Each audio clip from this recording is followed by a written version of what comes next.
Welcome to our posts. Today we will see stories of am I the a-hole? Am I the a-hole for pulling out of planning my sister's wedding, causing her to lose her venue? As a wedding planner who has been in the industry for many years now, my 31 male party trick amongst close friends and family is being able to guess how long my clients' marriages will last with pretty alarming accuracy. If you ask anyone in the industry, there are specific indicators while working with a couple that allow us to be able to gauge compatibility. I can usually get down to around a 6-month window when predicting when photos of each other will disappear from socials. This is not me taking joy in crashing and burning of relationships.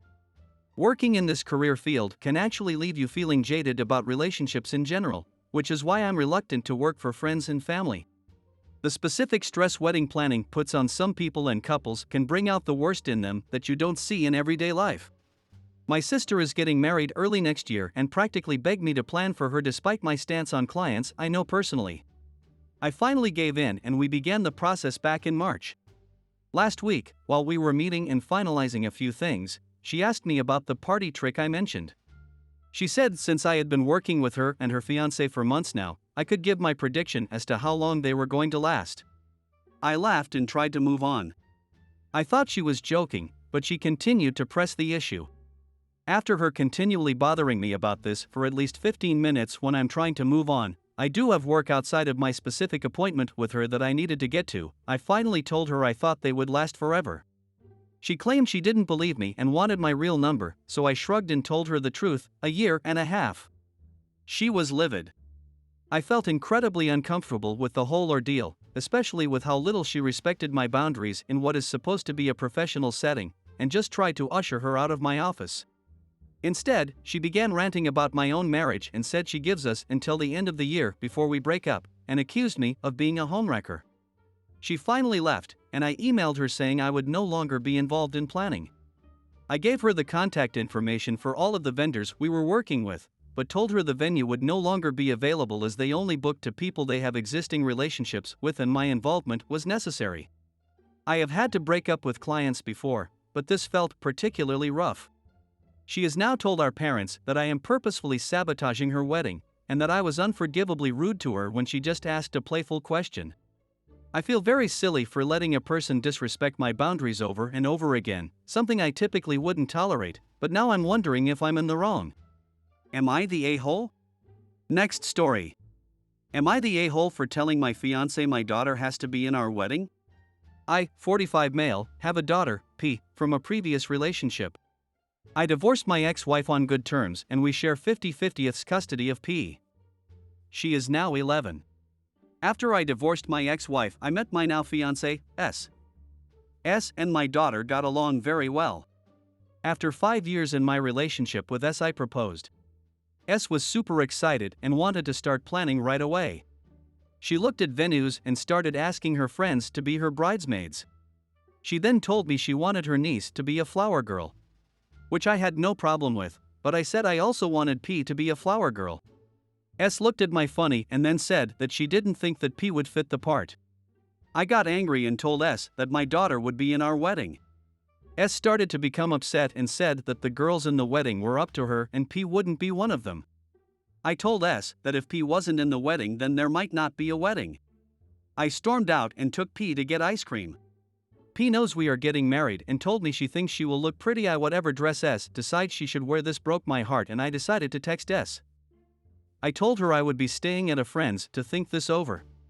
My mother-in-law texted me saying I am overreacting and that my daughter doesn't have to be in my wedding and I was an a-hole for saying that I would cancel.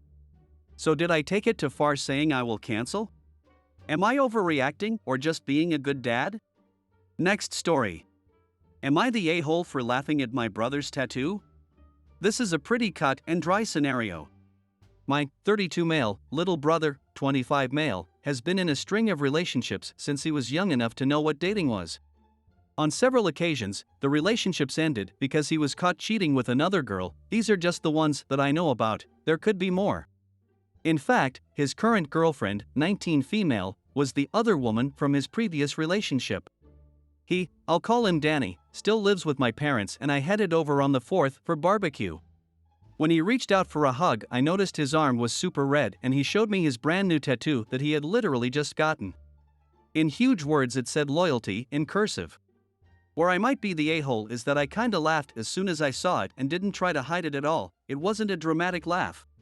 He said what's so funny and I just said his tattoo was really ironic. He got pissed and stormed off to his room and didn't join my parents and I, plus our sister, for dinner. I told them what happened and they said I was being an a-hole, and my sister said people are allowed to change. I personally think he's acting like a child by locking himself in his room and that I shouldn't be blamed for a 25-year-old storming off. Next story. Am I the a-hole for frightening my nephew and making him traumatized for life? I had a cookout at my place on the 4th. My daughter's, 13, switch goes missing. I contacted family members and my wife's sister, Kara, said my daughter gave it as a gift to her son Stevie, 6, for his upcoming birthday. I asked my daughter and she said it wasn't true. She let Stevie use it so they could all play Mario Kart together and it went missing after the cookout.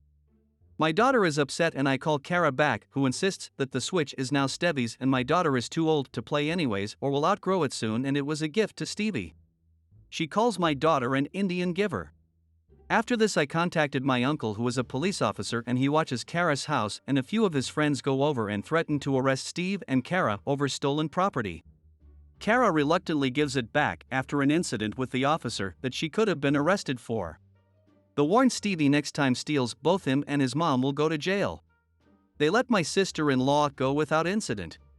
Sister-in-law says Stevie has been crying non-stop and having issues sleeping because he doesn't want to go to jail and blaming me and my family for traumatizing her son. My response might have been heartless because it was I guess he'll never steal again. Kara thinks he'll be traumatized for life for making a big deal over a stupid game. Next story. Am I the a-hole for leaving a family vacation early because my husband and I were expected to sleep in different beds? For my father-in-law's, 58 male, birthday this year, my mother-in-law, 57 female, planned a week-long trip with their 4 children. Edit, my husband is the second oldest, and their respective partners. They rented out a nice house near the beach and the cost for the Airbnb was split equally between the attending couples. My husband, 31 male, and I, 29 male, drove down there this week and when we arrived in our, edit, pre-assigned, room, we were surprised to find 2 single beds. At first, we shrugged it off and figured we could simply push them against each other, but we quickly found out that the headboards of the beds were drilled to the wall. Edit, the headboards were attached to both the wall and the bed frame. I assume it's to prevent renters from moving the beds and possibly damaging the flooring, etc. I asked my mother-in-law why she had chosen a house that didn't have enough double beds to hold all of the couples that were invited and she told me to stop making a fuss because it wasn't that big of a deal. I then asked why she hadn't mentioned it beforehand and she rolled her eyes at me, saying that I was overdramatic, a walking stereotype and that me not clinging to her son for a little while might be for the best. Considering she has made some borderline homophobic comments in the past, she claims they're jokes. I was quite uncomfortable and based on her remarks, I felt like she had given the room with the single beds to the only gay couple on purpose. I said that if it wasn't that big of a deal, surely she and her husband would be happy to switch rooms with us, but she once again told me that I should quit making a fuss and walked away from the conversation. Afterwards, my husband tried talking to his mother but he wasn't any more successful than I had been and at this point, I was reaching my breaking point, so I asked my husband if he'd like to spend our vacation at a hotel, as we had both taken the week off work anyway. He agreed and we booked us a room at a hotel a few towns away. My mother-in-law has accused us of ruining her husband's birthday and dividing the family, because 2 of my husband's siblings support our decision. My in-laws and the last sibling have been texting me, calling me an a-hole for turning my husband against his family and egoistically manipulating the vacation. Next story. Am I the a-hole for making my son clean up after his sister in the bathroom? I'm 40 female and have 2 children, Dax 12 male, and Mia 14 female. Not real names for privacy. My kids don't get along super well. Dax thinks pranks are really funny, I guess like every 12-year-old boy, and he annoys Mia with them a lot. It's something my husband and I have been working on as it's the source of many fights between them.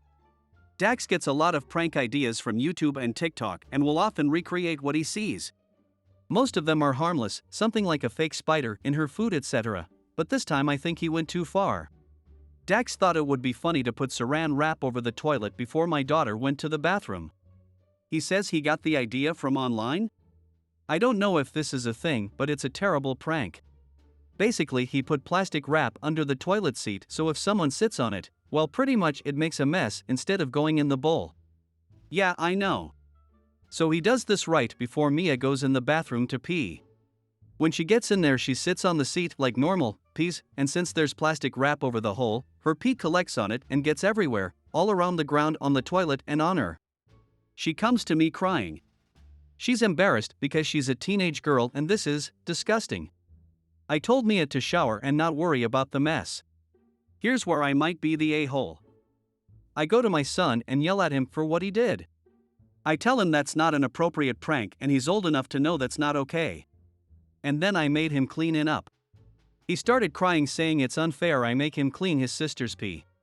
It's gross and he's going to be sick.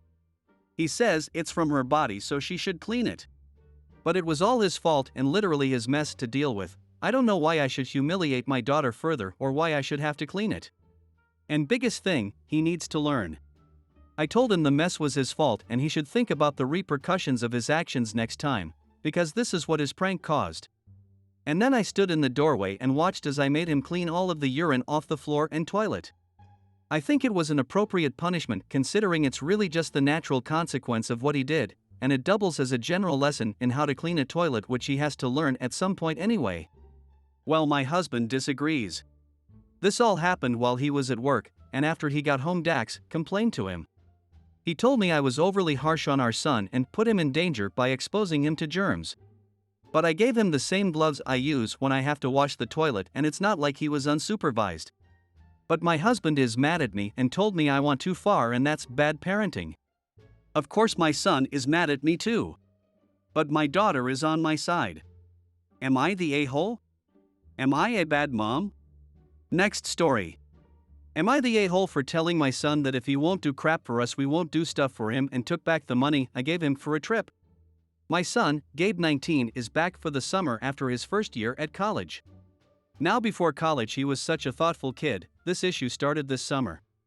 He came back and won't do a favor for anyone. At college he rarely called, which was expected, he was busy and doing his work. He came back and doing anyone any favors is impossible. Can you close the door? His answer is not my door. It's raining, I'm at work, can you make sure the dog is in? Came home when the dog was soaked since he didn't let him in. It's for everything. Father's Day, he forgot even though his sister and I reminded him and he didn't even show up for cake. That made my husband really sad. My breaking point was I got called into work last night for an emergency. Husband is gone for the week and my daughter was asleep. All I asked is for him to put the leftovers away since I need to leave as soon as possible. It was so simple, yet when I came back home at 3 a.m. they were still out. I went to his room, he was still up and we got into an argument. If he can't do anything for this family we won't do crap for him. I then took back the money I gave him for a trip and told him to pay for it himself. He called me a jerk and my daughter is happy with the outcome. My mother called it too extreme even though we have talked about this multiple times. Yes, I have tried to talk to him about this, it's like brick wall, so if something happened at college he is not telling me. I hope you guys like this video. If you did, make sure like, comment, share and subscribe the channel or posts.